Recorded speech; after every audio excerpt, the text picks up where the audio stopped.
오늘 우리에게 주신 하나님의 말씀은 고린도전서 2장 8절, 디모데전서 1장 13절, 마태복음 12장 7절, 24장 43절, 44절, 누가복음 19장 42절, 요한복음 4장 10절, 8장 19절, 14장 7절, 출애굽기 18장 11절이었습니다. 저희가 이해를 돕기 위해 고린도전서 2장을 처음부터 끝까지 다 같이 읽었습니다. 제목을 다 함께 읽어보겠습니다. 만일 알았더라면, 아멘. 만일 알았더라면 이라는 말씀입니다. 사실 이 말씀은 2021년 5월 24일 날 작성해 두었던 건데 수년이 흐른 다음에 제가 오늘 이 말씀을 하기 위해서 다시 한번 몇 주 전부터 쭉 보니까 왜 이걸 진작하지 않았을까 이런 생각이 듭니다. 물론 이 말씀은 부활주일이 되면 전해야지라고 생각하면서 놔두었던 거지만 조금 더 일찍 해도 좋았을 뻔했다라는 생각마저 들 정도입니다. 그러나 기도 중에 그런 생각이 들었습니다.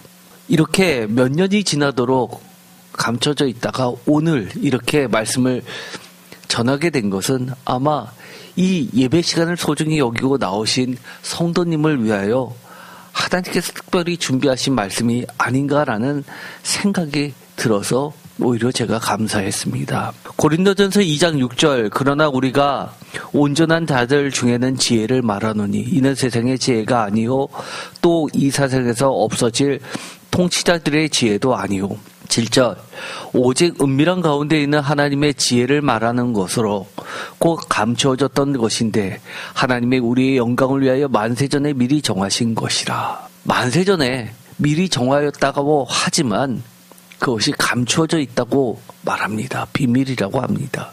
그런데 펼쳐지는 시간이 있었습니다. 바로 은혜의 시간이라는 겁니다. 8절 다 같이 읽겠습니다. 이 지혜는 이 세대의 통치자들이 한 사람도 알지 못하였나니 만일 알았더라면 영광의 주를 십자가에 못 박지 아니하였으리라. 아멘. 만일 알았더라면 영광의 주를 십자가에 못 박지 아니하였으리라 라고 하면서 몰랐기 때문에 영광의 주를 십자가에 못 박았다라고 합니다. 이제 와서 하나님께서 이 모든 것을 명명백백히 온 세상에 펼쳐 보이시는 것은 은혜라는 거죠. 고린도전서 2장 8절에 있는 영광의 주라는 것은 무엇을 이야기할까요?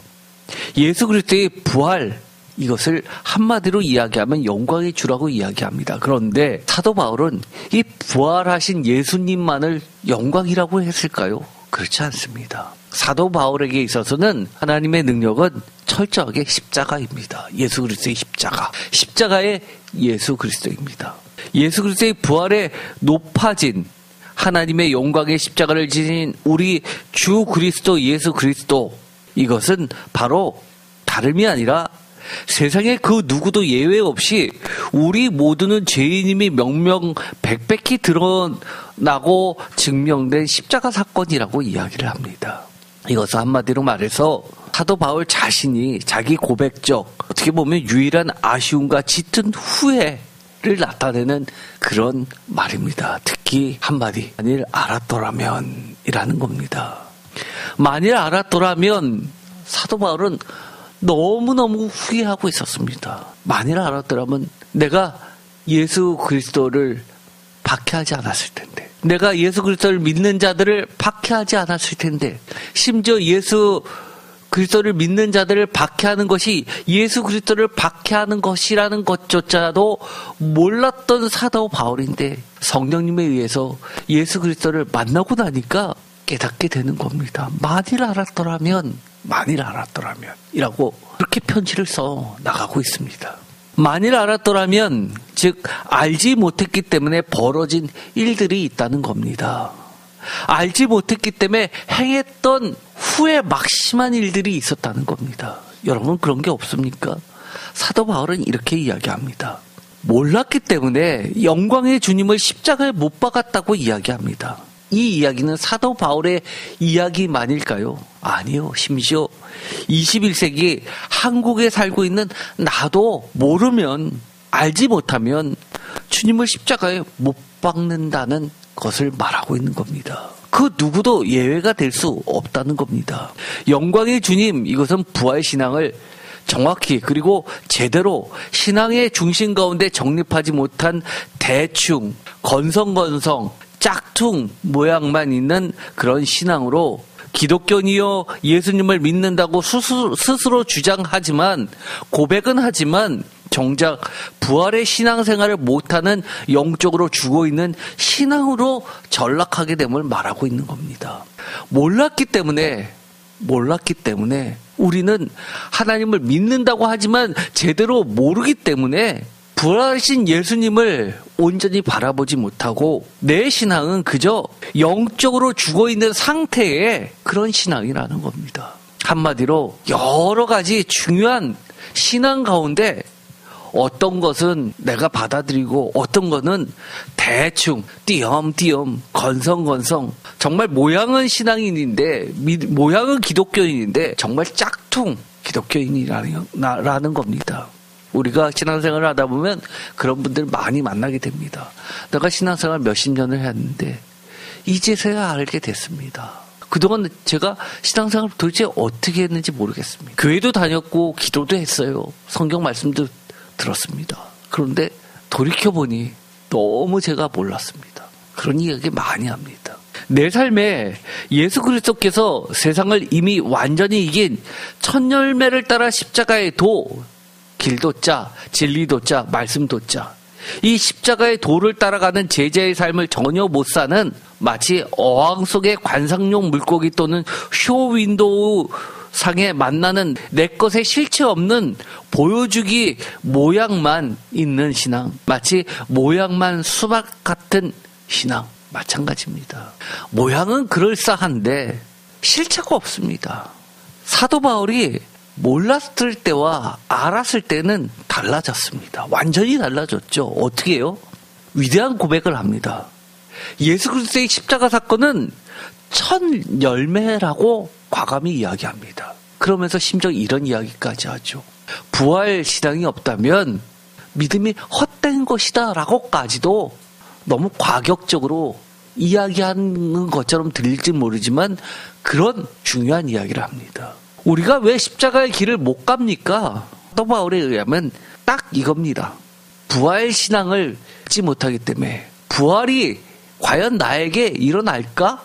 그런 믿음이 없기 때문에 십자가 자리까지 가서 죽지 못하는 겁니다. 내가 죽으면 끝인데 라고 생각하니까 죽어도 살겠고라는 신앙이 없기 때문에 결국 하나님의 길, 예수님의 길을 따라 못 가는 겁니다. 사도 바울은 계속 이야기하죠. 목표가 있다고요. 달려간다고 이야기합니다.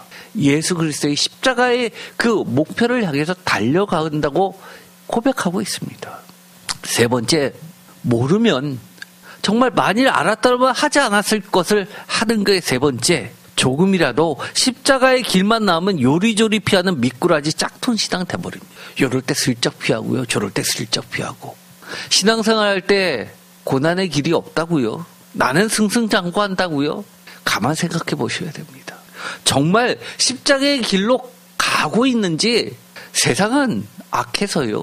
사탄은 그냥 놔두지 않습니다. 예수님의 길로 가는 자들 어떻게 하든지 끌어내서 지옥에 가게끔 합니다. 사탄의 길로 가게 합니다. 사탄이 제일 싫어하는 게 뭡니까? 하나님의 길, 예수님의 길로 가는 거 제일 싫어합니다. 제일 좋아하는 게 뭡니까? 사탄의 자녀들은 건들지 않습니다. 그러면서 그럴싸한 시험을 주죠. 대부분이 걸려 넘어가는 올무니입니다. 기도, 그래, 내일 하지. 전도, 내일 하지. 순종, 내일 하지. 아, 조금만 있다가 하지. 하는 것 같은데 하는 것입니까? 안 해요. 계속 내일, 나중에 조금 있다가 시간 되면 그렇게 되는 겁니다. 결국 안 하는 겁니다. 십자가의 길만 나오면 덜컹하면서 요리조리 피하는 겁니다. 네 번째, 자신의 증거 없이 그랬다더라만 연발하는 삶에 십자가 부활의 능력과 증거가 전혀 나타나지 않는, 아니 아예 십자가와 부활의 능력과 증거가 내 신앙 속에 삶 가운데 전혀 없는 신앙입니다. 신앙생활, 교회생활 오래 해서 귀만 커졌습니다. 아는 건 많습니다. 야, 저 사람은 신앙생활하다 저랬다더라. 예수 믿으니까 저랬다더라. 이랬다더라. 그러나 내 신앙에는 그런 게 없습니다. 성경 말씀 아주 잘 알죠. 성경에 뭐 있대더라. 어떻다더라. 저랬다더라. 그런데 그 성경 말씀이 내 삶에 정말 간증거리가 됩니까? 그것을 경험해 보았습니까? 내 삶에 출애굽 사건이 있어 봤습니까? 내 삶에서 죽을 뻔했는데 예수 그리스도가 나를 구해 주셔서 생명을 주셔서 주님이 나의 생명이라고 고백하는 그 신앙이 있습니까? 그랬다더라. 십자가 부활의 능력과 증거가 전혀 없는 증인의 삶이 아닌 그런 자들입니다. 5번째, 이거 굉장히 중요하고 위험합니다. 십자가 없는 부활이 예수 그리스도 안에는 전혀 존재하지 않습니다. 예수 그리스도 안에는 십자가 부활 모두가 있습니다. 십자가 없는 부활 없고요. 부활 없는 십자가도 없습니다. 이거 굉장히 중요한 겁니다. 십자가와 부활은 모두 중요합니다. 심지어 사도 바울은 이렇게 이야기합니다. 하나님의 능력을 뭐라고 이야기하는 줄 아십니까? 우리가 십자가와 부활돼서 능력이라고 생각하는 게 무엇입니까? 1번 십자가, 2번 부활. 마치 십자가는 실패한 것 같고 시험인 것 같고 부활은 승리인 것 같고 능력인 것 같습니다. 그래서 부활이 하나님의 능력인 것처럼 착각합니다. 그러나 사도 바울은 이렇게 이야기합니다. 십자가가 하나님의 능력이라고 이야기합니다.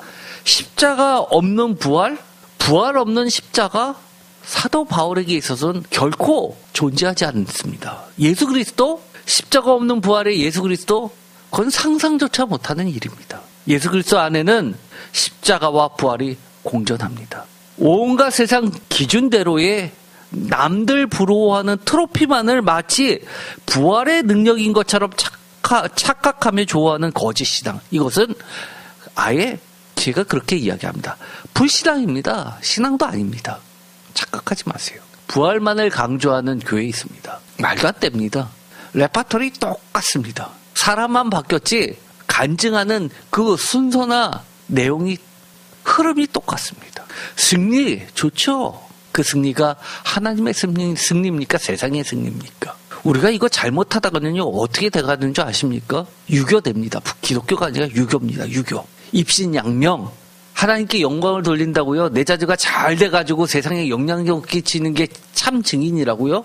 맞는 말인 것 같은데 정말 곰곰이 따져봐야 합니다. 그 가운데 십자가의 길이 있고 부활의 길이 있는지 아니면 십자가의 길은 요리조리 피하면서 마치 세상에서 부러워하고 박수치는 그런 유교에서 이야기하는 입신양명의 그럴싸한 트로피만 있는 건지 솔직하게 따져봐야 합니다. 6번째, 하나님 나라의 완성인 십자가 부활의 예수 그리스도의 나라인데 하나님의 나라가 뭡니까? 십자가 부활의 예수 그리스도의 나라입니다. 그런데 하나님 나라의 완성인데 그 십자가 부활의 예수 그리스도의 나라에 뭐가 없어요? 하나님의 뜻과 나라에는 전혀 관심도 없고 성도에 대한 관심도 없고 교회에 대한 관심도 없고 헌신도 없고 그러면서 뭐만 있습니까? 오직 나와 내 자식과 내 가족의 안위와 승승장구와 이익만을 위해서 열심을 내는 그런 신앙인들 굉장히 많습니다. 그것은 우상과 같은 신앙입니다. 신앙이 아니라 우상 숭배죠. 하나님 나라에 대한 관심이 있다면 내 가족의 일이 아니라도 성도에 대한 관심 지극히 높아야죠. 교회에 대한 염려와 기도와 걱정이 늘 있어야죠. 헌신도 당연히 있어야 됩니다. 내일처럼 여겨야 되는 게 있어야죠. 우리 세임교회 예배 맨 끝에 축도하고 나서 찬송가를 길게 틉니다. 그 이유가 뭔지 아시죠? 그 시간에는 설교 말씀을 들은 거를 묵상하면서 기도하라는 겁니다. 웬만한 찬송가는 한 2, 3분 정도는 됩니다. 아무리 못해도요. 긴 거는 한 3, 4분 되죠. 그 시간 동안에 하나님의 말씀을 뜻을 기억하면서 성령님께서 주시는 그 마음의 소리를 듣고 그리고 그것을 위해서 나라를 위해서 교회를 위하여, 성도를 위하여, 가정을 위해서 다 기도하는 겁니다. 자신을 위해서도 기도하고요. 그런데 축도 딱 끝나자마자 짐 싸는 소리 들리면요, 제가 억장이 무너집니다. 기도하세요, 기도. 성도님이 들어와도 관심도 없는 사람들이 있어요. 저는 그런 거는 정말 기독교인 맞나 그런 생각 듭니다. 그런 것들은요, 교회사가 안 하는 겁니다. 왜요? 하나님의 나라에 대해서, 교회에 대해서 관심이 없잖아요. 그럴 수 없습니다. 성도에 대해서 관심 없을 수 없습니다. 본인이 신앙이 있다고요?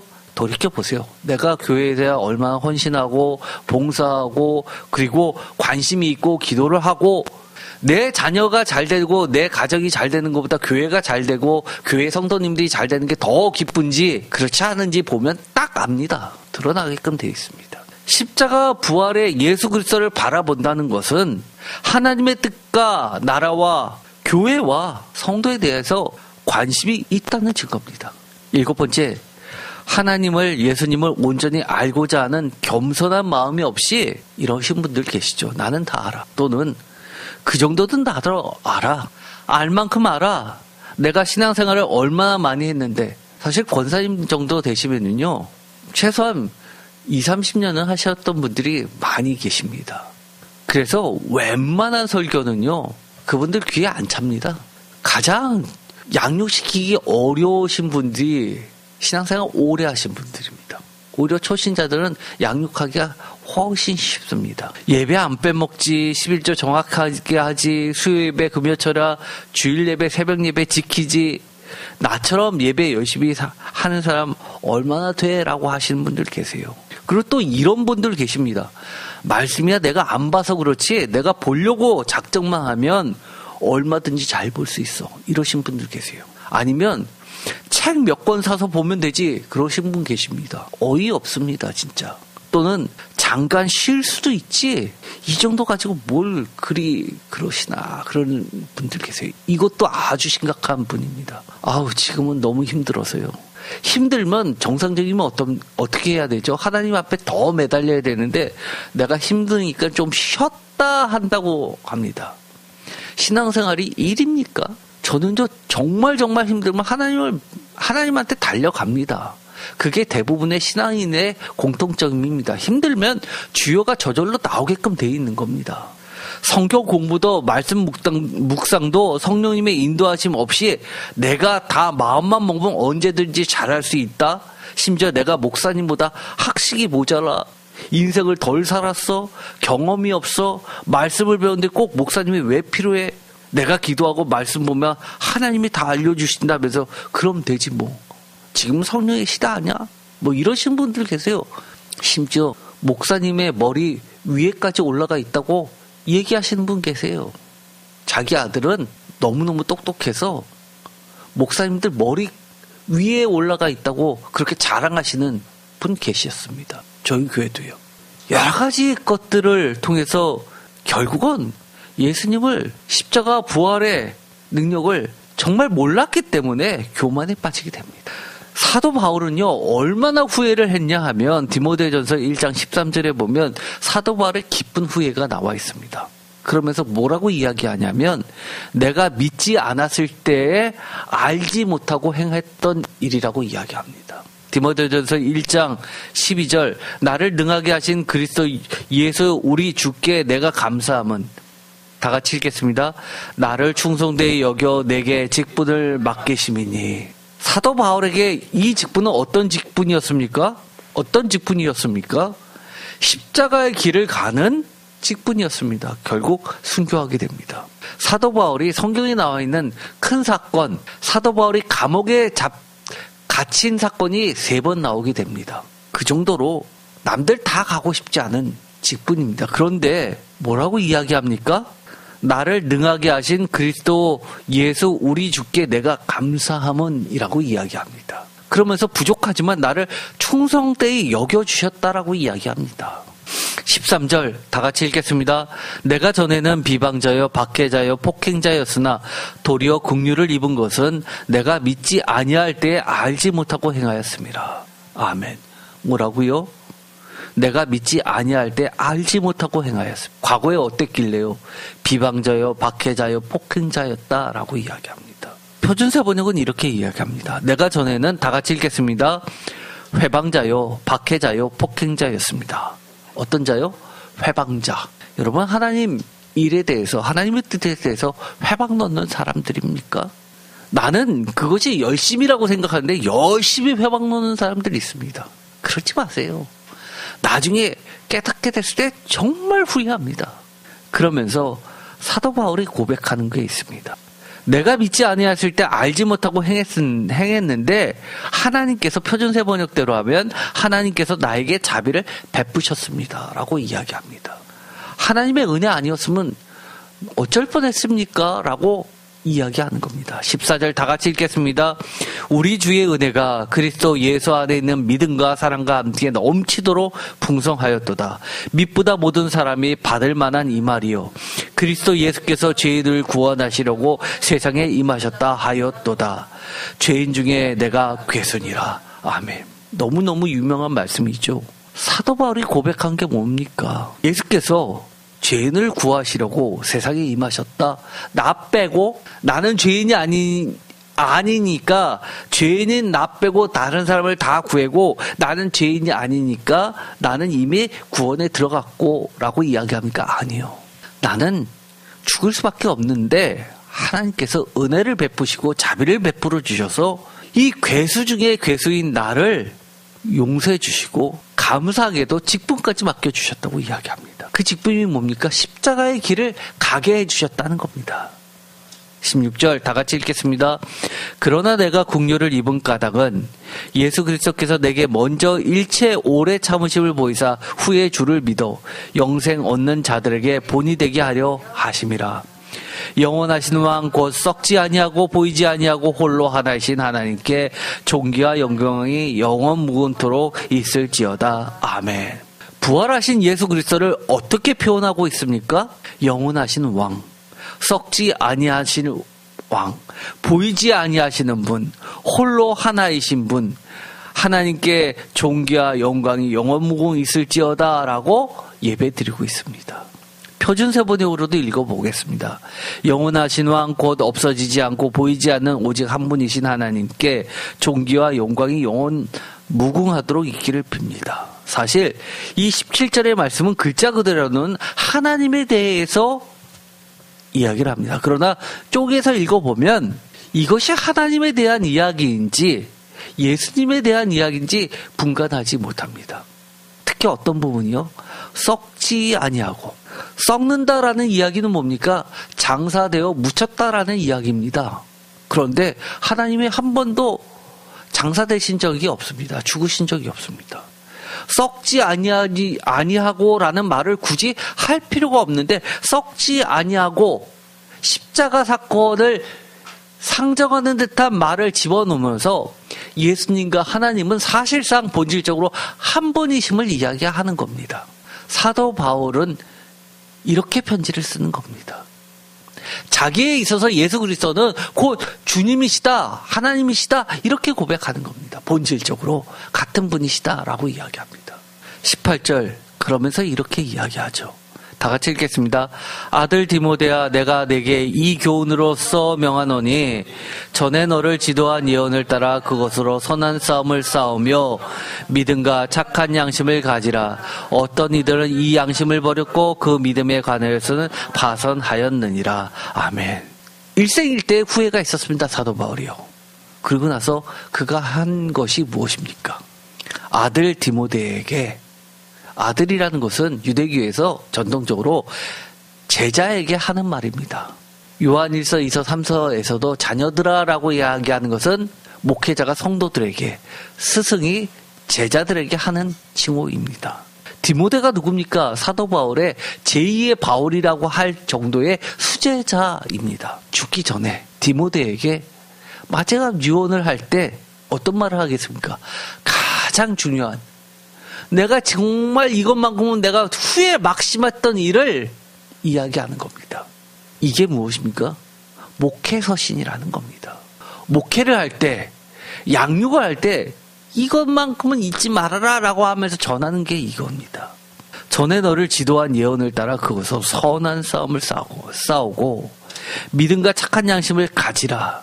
그러면서 뭐라고 이야기해요? 어떤 이들은 파선하였다라고 이야기합니다. 뭐에 대해서요? 믿음에 관하여. 그러니 너는 어떤 믿음을 가지라는 겁니까? 십자가 부활에 예수 그리스도의 정확한 믿음을 가지라는 겁니다. 그러면서 선한 싸움을 계속하라라는 것을 다른 말로 이야기하면 뭡니까? 십자가의 길을 놓치지 말고 끝까지 가라는 겁니다. 어디까지요? 죽음의 자리까지, 순교의 자리까지 피하지 말고 가라는 겁니다. 그러면 어떻게 그 끝은 뭐라는 겁니까? 부활이 있다는 겁니다. 영광의 주님을 만나볼 수 있는 통로라고 이야기를 하는 겁니다. 그런데 왜 그 길을 못 갑니까? 부활의 신앙이 없기 때문입니다. 십자가의 길을 가지 못하는 이유가 뭡니까? 부활의 신앙이 없기 때문인 겁니다. 디모데전서 1장 13절에 사도 바울의 깊은 후회, 내가 믿지 않았을 때 알지 못하고 행한 것들, 여러분 그런 거 없습니까? 저는 많습니다. 제가 미처 깨닫지 못하고 정확히 알지 못했을 때 행했던 것 너무너무 후회되는 게 많습니다.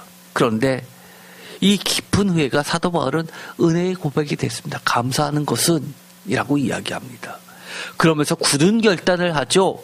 죽기 전에 유언으로 남길 정도의 그런 한 맺힌 너무너무 소중한 신앙의 유산으로 바뀌게 됩니다. 그래서 제2의 바울인 수제자 아들 디모데에게 남긴 최후의 목회 부탁을 하는 겁니다.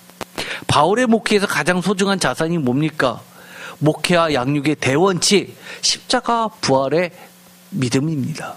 앞으로는 남은 과제가 정말 중요하죠. 우리가 신앙생활을 하면 후회가 있을 수밖에 없습니다. 그런데 이 후회로만 끝나야겠습니까? 아니면 사도 바울처럼 앞으로의 남은 과제를 마저 이루어야겠습니까? 매우 중요한 결론을 맺으려고 하는데 제가 그 뒤에 1이라고 하지 않고 넘버 1이라고 붙여놨습니다. 일부러요. 너무너무 중요하다는 얘기입니다. 만일 알았더라면 그러면 어땠다는 겁니까? 다른 이야기 안 하겠습니다. 사도 바울이 했던 걸 거꾸로 하면 알았더라면 이렇게 했을 것이다. 여러분 추정 가능합니다. 그것 외에 주님의 말씀으로 결론을 내보도록 하겠습니다. 마태복음 12장 1절, 그때 예수께서 안식일에 밀밭 사이로 가실새 제자들이 시장하여 이삭을 잘라 먹었더니, 이거 잘 알고 계시죠? 2절, 바리새인들이 보고 예수께 말하되 보시오 당신의 제자들이 안식일에 하지 못할 일을 하나이다. 3절 다 같이 읽겠습니다. 예수께서 이르시되 다윗이 자기와 그 함께한 자들이 시장할 때에 한 일을 읽지 못하였느냐. 뭐라고요? 읽지 못하였느냐라고 물어보십니다. 그러면서 이렇게 이야기해 주시죠. 4절, 그가 하나님의 전에 들어가서 제사장 외에는 자기나 그 함께한 자들이 먹어서는 안 되는 진설병을 먹지 아니하였느냐. 안 되는 것을 먹지 아니하였느냐. 그거를 끝나지 않습니다. 5절, 또라고 하면서 안식일에 제사장들이 성전 안에서 안식을 범하여도 죄가 없음을 너희가 율법에서 뭐라고요? 다 같이 읽겠습니다. 율법에서 읽지 못하였느냐. 성경에 써 있는 거 모르느냐라고 물어봅니다. 6절, 내가 너희에게 이르노니 성전보다 더 큰 이가 여기 있느니라. 7절, 나는 자비를 원하고 제사를 원하지 아니하노라 하신, 다 같이 읽겠습니다. 뜻을 너희가 알았더라면 무지한 자를 정죄하지 아니하였으리라. 인자는 안식일의 주인이라 하시니라. 아멘. 유명한 말씀이죠. 인자는 안식일의 주인이다. 인자가 누굽니까? 예수 그리스도죠. 주님께서 만일 알았더라면 이라는 넘버원 결론, 제가 이렇게 이야기하겠습니다. 알았더라면 무지한 자를 정죄하지 아니하였으다. 예수 그리스도를 정죄하지 않았을 것이라고 이야기합니다. 사실 십자가에 달려 돌아가시게 한 그들의 죄는 마지막에 어떻게 하다가 그렇게 되는 사건이 아닙니다. 주님의 말씀에 의하면 평소에 하나님의 뜻을 모르면서 그렇게 계속해서 반복적으로 예수 그리스도를 무고했기 때문이라고 이야기합니다. 무지한 자를 정죄했던 일을 계속 해왔던 그 반복적인 행위가 나중에 어떤 것으로 드러났다고요? 십자가 사건으로 드러난 것뿐이라고 이야기를 하시는 겁니다. 여러분 신앙생활 할 때 모르면서 하나님의 뜻을 알지 못하면서 회방하지 마세요. 결국 그것이 뭐하고 같다는 얘기예요. 십자가에 못 박는 행위로 가는 겁니다. 마태복음 12장 4절에 기록된 말씀을 잊지 못하였느냐라고 주님이 물어보십니다. 제가 지난 주일에도 그렇게 이야기했죠. 수학적 질문이라고. 수학에 대해서 말씀을 드렸습니다. 특별히 로마 시대 때는 수학을 가르치는 학교가 있었습니다. 지금으로 치면 대학 같은 거죠. 철학과 이런 거나 마찬가지입니다. 그리고 그 당시 철학은 수학, 과학 모든 것을 집대성한 것이죠. 수학적 질문이지만 이것은 매우 강조하는 겁니다. 당연히 알았어야 했고 또 알고 있는 게 지극히 당연하다는 겁니다. 분명 알고 있으면서도 예수 그리스도를 무고한 것이다라고 이야기를 하는 겁니다. 그것도 2번이나 뭐라고 이야기해요? 읽지 못하였느냐? 성경에 아예 써있지 않냐? 그 다음에 또 뭐라고 이야기하세요? 여기에 보면 율법에 읽지 못하였느냐? 너네 읽었잖냐? 라고 이야기를 하는 겁니다. 그런데 그들은 읽었어도 어떻다는 거예요? 하나님의 뜻을 모르는 겁니다. 우리가 성경을 읽어도 이 바리새인들보다 우리가 성경을 더 잘 이해하고 알까요? 그 사람들 히브리어 쓰잖아요. 우리는 히브리어 모르잖아요. 그런데 더 잘 알까요? 인간적으로 이야기하면 우리는 그들보다 더 잘 알 수가 없습니다. 마치 이런 겁니다. 한국말로 된 것을 중국 사람들이 한국말로 된 거 가나다라 봐가지고 그거를 전문 서적을 읽을 수 있어요? 모르잖아요. 한계가 있잖아요. 상식적으로는 그렇습니다. 그러나 우리는 성경을 학문적으로 읽어요? 아니요. 성령님에 의존해서 예수님이 어떻게 사셨는지 몸으로 보여주신 살아있는 교제를 통해서 우리가 예수님처럼 그렇게 몸으로 성경을 읽어나가고 성령이 가르쳐 주심으로 깨닫고 잘못했으면 회개하면서 다시 수정해서 나가고 하면서 배우게 되는 겁니다. 그래서 성령일 때 우리가 그들보다 훨씬 더 깊이 하나님의 뜻을 알아가는 겁니다. 이유가 뭐요? 예수님을 알아가면 하나님을 알아가게 되는 겁니다. 예수님을 모르면 하나님 모르는 겁니다. 마태복음 24장 41절. 또 이렇게 주님이 말씀하세요. 2 여자가 맷돌질을 하고 있으면 한 사람은 데려가고 한 사람은 버려둠을 당할 것이니라. 다 알고 계시죠? 그러면서 42절 다 같이 읽겠습니다. 그러므로 깨어 있으라. 어느 날에 너희 주가 임할는지 너희가 알지 못함이라. 알면 어떻게 된다는 거예요? 43절 너희도 아는 바니 만일 집주인이 도둑이 어느 시각에 올 줄을 다 같이 읽겠습니다. 알았더라면 깨어 있어 그 집을 뚫지 못하게 하였으리라. 이러므로 너희도 준비하고 있으라. 생각하지 않을 때 인자가 오리라. 아멘. 안다면 깨어있고 준비하고 그리고 도둑이 질지 않게 하고 인자가 오실 때 우리도 함께 주님과 같이 하나님의 나라에 들어간다고 이야기합니다. 주님을 맞이할 수 있다고 이야기합니다. 41절 2 여자가 맷돌질을 하고 있음에 다른 말로 바꿔볼까요? 여러 사람이 함께 예배를 드리고 있는데 한 사람은 데려가고 어떤 사람은 데려가고 어떤 사람은 버려둠을 당할 것이냐. 똑같은 얘기 아닙니까? 그 차이가 뭐예요? 예배를 드리고 어떤 사람은 다 같이 예수 그리스도를 주라 고백하는데 어떤 사람은 데려가고 어떤 사람은 버려둠을 당한다라는 것은 어떤 사람이 어떤 사람입니까? 데려감을 당하는 사람은 아는 사람입니다. 버려둠을 당하는 사람은 모르는 사람입니다. 또 주님은 이렇게 이야기하십니다. 누가복음 19장 37절 이미 감람산 내리막길에 가까이 오심에 제자의 온 무리가 자기들이 본 바 능한 일로 인하여 기뻐하며 큰 소리로 하나님을 찬양하여 이르되 찬송하리도다 주의 이름으로 오시는 왕이여 하늘에는 평화여 가장 높은 곳에는 영광이로다 하니 무리 중 어떤 바리새인들이 말하되 선생이여 당신의 제자를 책망하소서 하거늘 표준 세번역은 이것을 꾸짖으십시오라고 요청을 하는 겁니다. 매우 강력하게 요구를 하시죠. 꾸짖으십시오라고 이야기합니다. 그 당시에 바리새인들은요, 오늘날로 이야기하면 고위층입니다. 40절 주님께서 이렇게 말씀하십니다. 대답하여 이르시되 내가 너에게 말하니 만일 이 사람들이 침묵하면 돌들이 소리 지르리라 하시니라. 41절 다 같이 읽겠습니다.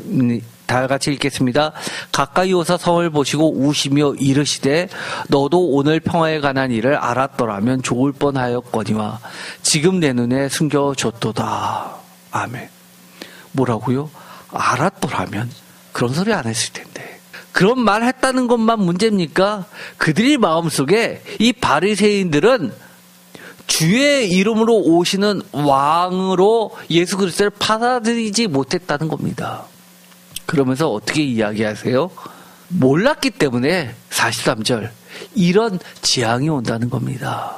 AD 70년에 예루살렘이 로마 티투스 장군에 의해서 멸망당하게 됩니다. 그 결과 티투스는 예루살렘을 멸망시켰던 그 공로로 뭐가 되는 줄 아십니까? 황제가 됩니다.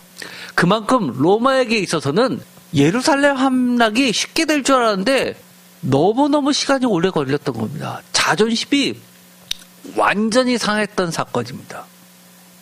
로마의 전쟁 가운데서 승승장구했는데 그러지 못한 전쟁이 몇 개 있었습니다. 그 중에 하나가 두로시돈 전쟁, 또 하나가 예루살렘 전쟁이었습니다. 그래서 예루살렘을 무너뜨리고 모두가 티투스는 황제가 되기에 충분한 자격이 있다라고 인정하게 된 정도의 사건입니다. 그것을 이야기합니다.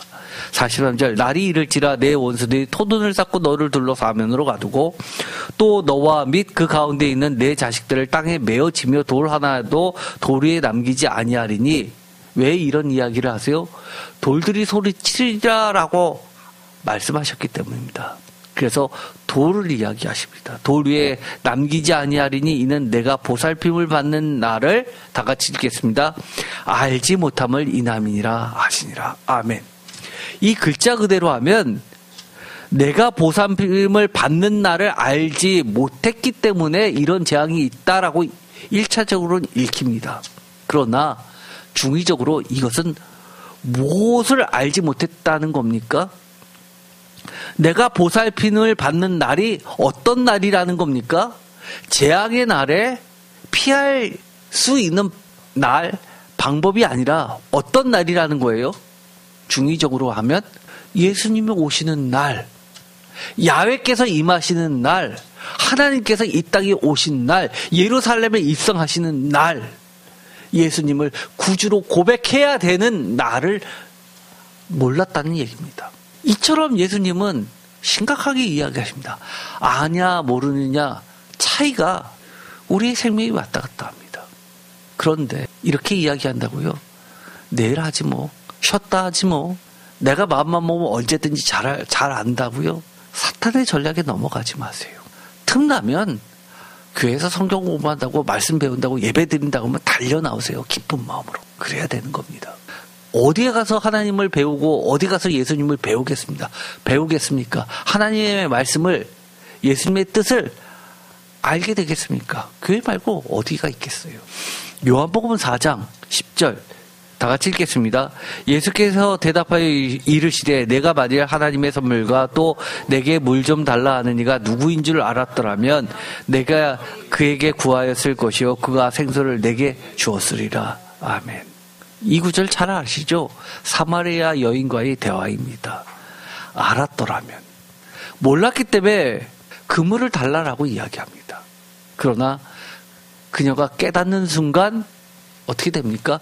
물동이를 내어 던지고 마을로 가서 사람들을 데리고 옵니다. 그가 그리스도라고, 온 세상의 구주라고 증언합니다. 아는 순간 달라지게 되어 있는 겁니다. 우리의 삶이 교회 나오기 전과 후가 동일하다고요? 예배 드리기 전과 후가 동일하다고요? 제가 늘 이야기했죠. 성경 공부 시간에 강조하고 있는 게 있습니다. 우리가 한꺼번에 어떻게 다 바뀝니까? 그렇게 쉽지 않습니다. 간증할 때 어떤 분은 성령 받고 나서 내가 180도 바뀌었다 이러신 분들 계시는데요. 그런 경우도 있죠. 그러나 그러기 쉽지 않습니다. 그러나 제가 강조하는 건 뭡니까? 예배 드리기 전과 후가 달라진 게 하나라도 있으면 되는 겁니다. 성경 공부하기 전과 후가 깨달아지고 알게 되고 내가 결단하고 노력하고 내가 변화되는 게 하나라도 있어야 되는 겁니다. 아예 그게 없으면 그건 진짜 심각한 문제입니다. 요한복음 8장 17절 너희 율법에도 두 사람의 증언이 참되다. 다 같이 읽겠습니다. 기록되었으니. 아까랑 비슷하죠. 기록되었으니. 18절 내가 나를 위하여 증언하는 자가 되고 나를 보내신 아버지도 나를 위하여 증언하시느니라. 19절 이에 그들이 묻되 내 아버지가 어디 있느냐. 예수께서 대답하시되 다 같이 읽겠습니다. 너희는 나를 알지 못하고 내 아버지도 알지 못하는도다. 나를 알았더라면 내 아버지도 알았으리라. 아멘. 이게 이 19절에 어디서 했던 이야기인 줄 기억나시죠? 이 요한복음 8장 가늠하다 잡혀온 여인을 재판하는 과정 속에서 나온 이야기입니다. 그러면서 나를 위하여 증언하는 자가 되고 나를 보내신 아버지도 나를 위하여 증언하시느니라 라고 아버지 이야기를 했지만 아버지가 누구냐고 물어봅니다. 그러자 주님이 정말 몰라도 한참 모르는구나 라고 대답하시면서 나를 알지 못하고 내 아버지도 알지 못하는도다. 나를 알았더라면 내 아버지도 알았으리라 라고 답변하십니다. 20절 이 말씀은 성전에서 가르치실 때 헌금함 앞에서 하였으나 잡는 사람이 없으니 이는 그의 때가 아직 이르지 아니하였음이로라. 왜 20절의 말씀이 이게 들어갈까요? 요한복음에 보면 나중에 대제사장이 예수를 십자가에 죽게 하기 위하여 판결을 내릴 때 주님이 항변하셨던 겁니다. 내가 성전에서 늘 가르칠 때 그때는 아무도 안 잡더니만 이제 와서라고 이야기하시면서 이것은 너희들이 나를 잡는 것이 아니라 하나님의 때가 되어서 하나님의 계획에서 하나님의 뜻에 따라서 그 십자가의 길을 간다라고 이야기를 하는 겁니다. 요한복음 14장 5절 도마가 이르되 주여 주께서 어디로 가시는지 다 같이 읽겠습니다. 우리가 알지 못하거늘 그 길을 어찌 알겠사옵나이까. 길을 물어보죠. 도마는 요한복음에 의하면 수제자 중에 수제자입니다. 베드로보다 오히려 더 나은 위치에 있습니다. 무엇으로 알 수 있냐 하면은요. 주는 그리스도시오라는 고백을 마태복음에서는 베드로가 합니다. 그런데 요한복음에서는 누가 하냐면 도마가 합니다. 베드로가 하는 것이라고 하지 않고 도마가 하는 고백이라고 이야기를 합니다. 요한복음에서 최고의 수제자는 사랑받는 제자입니다. 아마 2등격으로는 도마가 아닐까라는 생각을 합니다. 어떤 이들은 도마와 베드로는 쌍벽을 이루었을 것이라고 보고 있습니다. 왜냐하면 맨 마지막 장에 가면 20장과 21장에 보면 베드로와 특히 20장에서 베드로와 사랑받는 제자가 다름질하면서 무덤으로 달려가는 사건이 나오기 때문입니다. 거기선 도마가 없죠. 6절 예수께서 이르시되 내가 곧 길이요 진리요 생명이니 나로 말미암지 않고는 아버지께로 올 자가 없느니라. 7절 다 같이 읽겠습니다. 너희가 나를 알았더라면 내 아버지도 알았으리로다. 이제부터는 너희가 그를 알았고 또 보았느니라. 이 말씀을 위해서 우리는 오늘날 기독교인들이 신앙을 정확하게 정립할 수 있게 된 겁니다. 주님을 알아야지만 하나님을 제대로 알게 되는 겁니다. 주님을 본 자가 하나님을 본 자가 되는 겁니다. 결론 넘버 2. 제가 여기도 넘버라는 것을 붙였습니다. 그만큼 중요하다는 얘기죠. 예를 들어서 1, 2, 3, 4, 5 하면 여러 가지 병렬식으로 이해할까봐 제가 이렇게 일부러 넘버라는 거를 붙여놨습니다. 같은 위치가 아니라는 겁니다. 아까 가장 중요한 거, 그 다음에 두 번째 중요한 거. 사도 바울은 만일 알았더라면 하면서 우리에게 과제를 줬습니다. 알고 난 이후에 그 나머지 부분에 대해서 이야기를 하는 겁니다. 그런데 이것도 성경 말씀으로 제가 답변을 주겠습니다. 여러분들이 제가 이 부분을 이야기 안 해도 여러분은 예상 가능합니다. 사도 바울이 알았기 때문에 사도 바울이 이렇게 됐을 것이다 라고 충분히 여러분 스스로 결론을 낼 수 있습니다. 그러나 성경 말씀에서 이것을 굳이 제가 찾아서 드리는 이유가 있습니다. 하나님을 유일하신 하나님으로 인정하고 기뻐하며 찬양하며 예배드리며 자신은 낮아지며 하나님의 사랑하시는 자들을 높이고 함께 나누는 인생으로 완전히 달라진다는 겁니다. 완전히 달라집니다. 적당히 달라지는 게 아니라 완전히 달라져야 됩니다.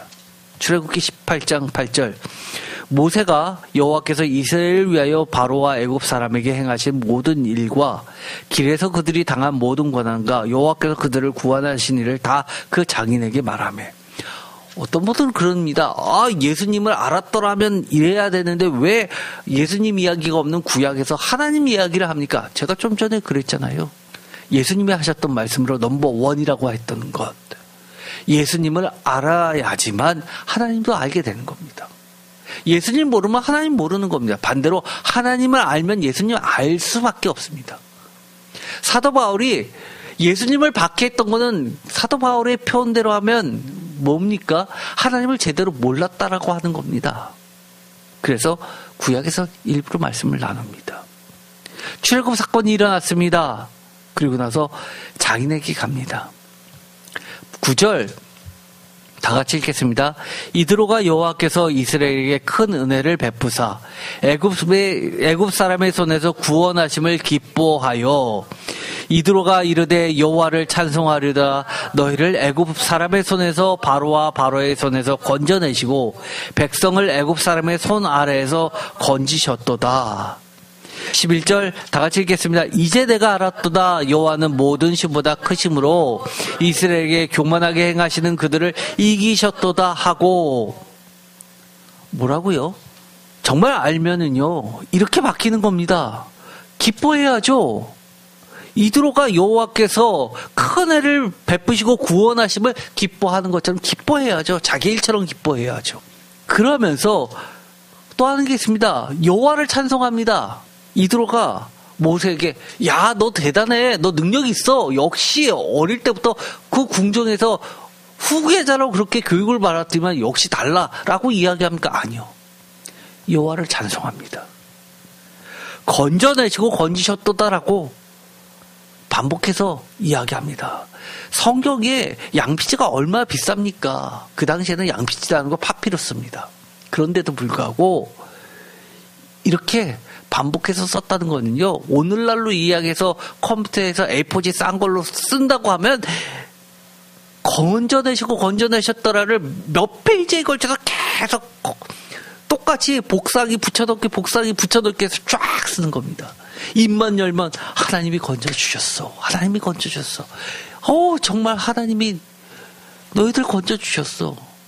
계속해서 그 얘기하는 겁니다. 하나님이 건져주셨어. 너희들이 스스로 잘나서 탈출한 거 아니야. 하나님이 건져주셨어. 그러면서 표준세 번역은 이렇게 이야기합니다. 주님은 다 같이 읽겠습니다. 마땅히 찬양을 받으실 분일세. 이드로는 어떤 사람입니까? 하나님을 믿는 사람 아닙니다. 그런데 뭐라고 이야기하세요? 마땅히 찬양을 받으실 분일세. 인정합니다. 하나님 인정하게 되어 있습니다. 그리고 나서 11절 이렇게 이야기합니다. 이제 내가 알았도다. 뭐를 알아요? 여호와는 모든 신보다 크심으로 이스라엘에게 교만하게 행하신 그들을 이기셨도다 하고. 표준세 번역은 뭐라고 이야기합니까? 이제 나는 똑똑히 알겠네 라고 번역합니다. 이스라엘에게 그토록 교만히 행한 그들에게 벌을 내리시고 치신 것을 보니 주께서 그 어떤 신보다도 위대하시다는 것을 이제 나는 똑똑히 알겠네. 이렇게 돼야죠. 하나님이 사랑하시는 자들은 높이게 되어 있습니다. 내가 하나님을 높여드린다고 하나님이 사랑하는 하나님의 백성들을 내 밑으로 생각하면 됩니까? 나는 하나님만 나보다 높지 너희들은 다 내 밑이야. 이렇게 하면 됩니까? 그럴 수 없습니다. 12절 다 같이 읽겠습니다. 모세의 장인 이드로가 번제물과 제물들을 하나님께 가져오매 아론과 이스라엘 모든 장로가 와서 모세의 장인과 함께 하나님 앞에서 떡을 먹으니라. 아멘. 하나님 앞에서 떡을 먹는 제사가 있었죠. 레위기에 보면 화목제입니다. 그 전에 뭐를 드렸다고 해요? 번제물과 희생제물. 그것도 희생제물 드리라고 이야기합니다. 정말 알게 되면 이렇게 달라지게 됩니다. 하나님에 대한 정성이 가득하게 됩니다. 이것만 하고 한계를 정해놓지 않습니다. 이것도 바치고 싶고요. 이것도 드리고 싶고요. 이것도 하고 싶고 저것도 하고 싶고. 그게 정상입니다. 그게 정상입니다. 정말 달라진 삶, 하나님을 유일하신 하나님으로 인정해야죠. 그리고 하나님의 일에 대해서 하나님의 뜻에 그 누구보다도 기뻐해야 됩니다. 그리고 하나님을 찬양하고요, 예배드리고요, 자신은 어때야 돼요? 낮아져야 됩니다. 하나님이 왜요? 교만한 자들을 치셨기 때문에 내가 교만할 수가 없기 때문이죠. 내가 교만해지는 순간 나도 치신다는 걸 알아야죠. 하나님의 사랑하시는 자를 높이고 나도 높여야죠. 하나님이 높여놨는데 나는 그걸 무시합니까? 나도 높여야죠. 그리고 그들과 함께 나누는 인생으로 완전히 달라집니다. 내 주변에 어떤 사람으로 가득 차기를 원하십니까? 내 인생에 사업이 잘 나가서 나한테 내 인생에 이득이 되는 사람으로 가득 차기를 원하십니까?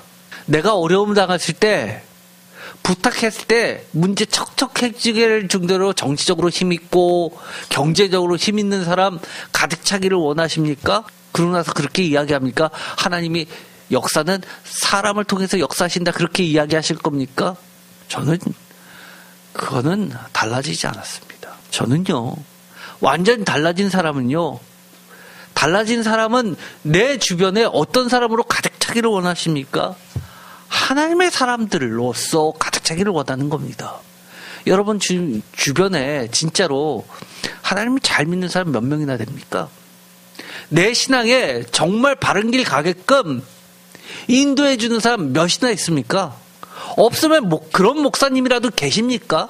내가 하나님 앞에 잘못 갈 때 나를 따끔하게 정말 야단쳐 주실 분 계십니까? 대부분의 목회자들 그렇게 못합니다. 야단치는 순간 교회 떠나기 때문이죠. 하나님은 예수님은 사랑이시는데 왜 그렇게 쓴소리만 하십니까? 용서해주고 덮어주고 위로해주고 그래야지요. 이것이 오늘날의 기독교가 되어버렸어요. 정말 하나님의 사랑을 알고 예수 그리스도를 아는 사람이라면 우리 주변을 하나님의 사람들로 가득 채웠으면 좋겠습니다. 제가 사실 로마서 말씀을 전할 때요, 굉장히 긴 시간을 들여서 설교했었던 한 장이 있었습니다. 한 장인데 설교를 여러 차례 한 게 있었습니다. 뭘까요? 로마서 맨 뒷장에 보면은요, 안부 전하는 말들이 쭉 나옵니다. 수많은 사람들이 난리 됩니다. 사도 바울에게는요, 어떻다는 건 얘기입니까? 주변에 하나님의 사람으로 가득 찼다는 겁니다. 바울의 네트워크는요, 어마어마합니다.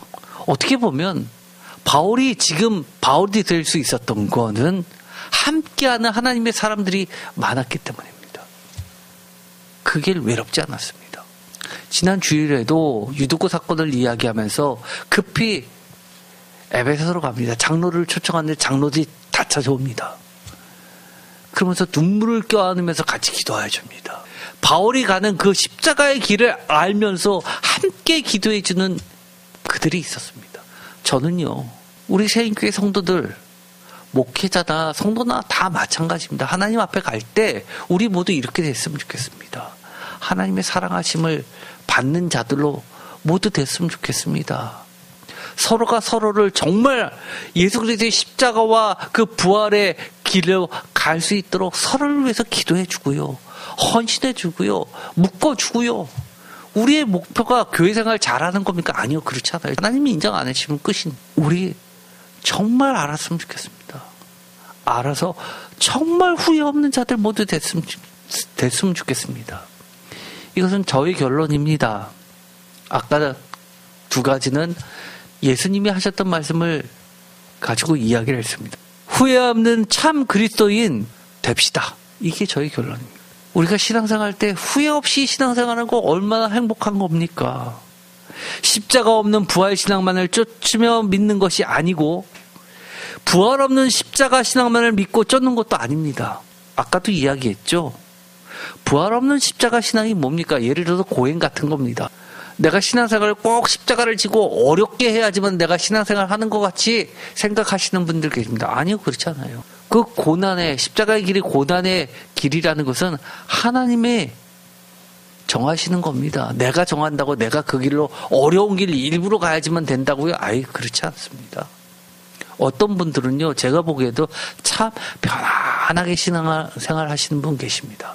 어떤 사람은 너무너무 힘들게 하시는 분 계십니다. 그러나 그건 다 하나님이 정하시는 겁니다. 요한계시록에 보면요, 마지막 심판을 이끌어가는 도구가 있습니다. 그게 뭔지 아시죠? 다들? 목배인 성도들이 제일 가까운 데 있는데 하나님께서 하나를 제단 앞으로 올려 보내주십니다. 그게 뭔지 아십니까? 성도들의 기도가 잠긴 것을 제단으로 갖고 올라와서 그 기도 제목을 가지고 땅에 엎어서 심판을 마지막으로 끌어가십니다. 우리가요, 기도하는 거 굉장히 중요합니다. 무시하면 안 됩니다. 어려워도요, 정말 마음을 다해서 전심전력으로 하나님의 나라를 위해서 기도해 주세요. 그것처럼 귀한 거 없습니다. 십자가와 부활에 온전하신 하나님의 아들 예수 그리스도를 쫓아가는 참 제자 그리스도인이 모두 되시기를 축복합니다. 유교 같은 세상의 트로피를 마치 신앙인 것처럼 달콤하게 쫓아가지 마세요. 십자가 없는 부활 신앙, 부활 없는 십자가 신앙 다 잘못된 겁니다. 가짜 신앙입니다. 정말 후회 없는 참 그리스도인들 모두 되기를 축복드립니다. 기도가 마치겠습니다. 하나님 감사합니다. 바울도 그토록 후회했습니다. 만일 알았더라면. 주님도 참 안타까우셨습니다. 만일 알았더라면. 우리도 신앙생활 할 때 후회가 참 많습니다. 저도 그렇습니다. 제가 정말 알았더라면 안 그랬을 일이 너무너무 후회스러운 일들이 많습니다. 특히 청년 때 일이 그렇습니다. 주님 용서하여 주시옵소서. 그래도 사도 바울처럼 죄인 중에 괴수인데도 불구하고 저에게 직분을 맡겨주셨습니다. 충성되지도 않는데 충성되다라고 인정해 주셨습니다. 십자가와 그 부활의 길에 예수 그리스도만을 바라보고 푯대를 세워서 사도 바울처럼 달려가게 하여 주옵소서. 정말 후회하고 싶지 않습니다. 우리 성도님들 모두 예수님의 말씀대로 후회 없도록 예수님을 온전히 알고 깨닫고 쫓아가게 하여 주시옵소서. 예수 그리스도의 이름으로 기도드립니다. 아멘.